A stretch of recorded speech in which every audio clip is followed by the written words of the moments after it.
The next transfer we're going to demonstrate is how to move a patient up in bed who is dependent and not able to assist. So this position is fairly common of what you might see in a patient room, and what's really happened here is the patient's not maximizing the effectiveness of the bed. They're too low, their feet are bumping into the foot of the bed, and they're not able to maneuver themselves around. So the first thing you're going to want to do is bring the parts of the bed down. So we're going to want to flatten the head down.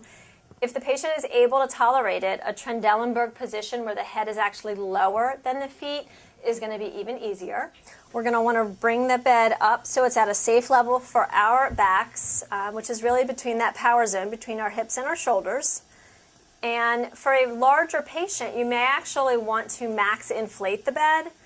So being familiar with the mechanics of this bed is really going to help you to reduce the pressure on your back because you can use the bed to help you.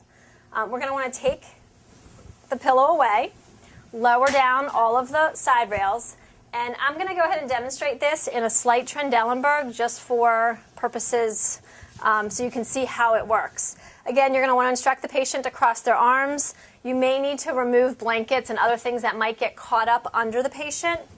If the patient is able to assist, they can bend their knees and help push, but in this situation, we're assuming they cannot. So what you're going to want to do is work with another person because any dependent lift, you need at least 2 people or any type of dependent transfer.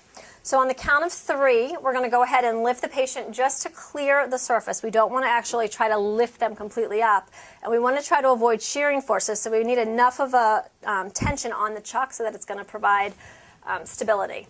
So on the count of 3, we're going to go ahead and slide you up in bed. Use your legs, not your back, and you're going to want to use a rocking motion. Ready? 1, 2, 3. Good.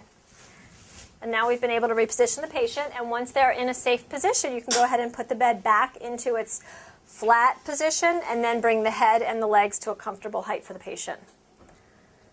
And just remember that whatever rails you put down, be sure to put back up and make sure the bed is in the lowest locked position before you leave the patient.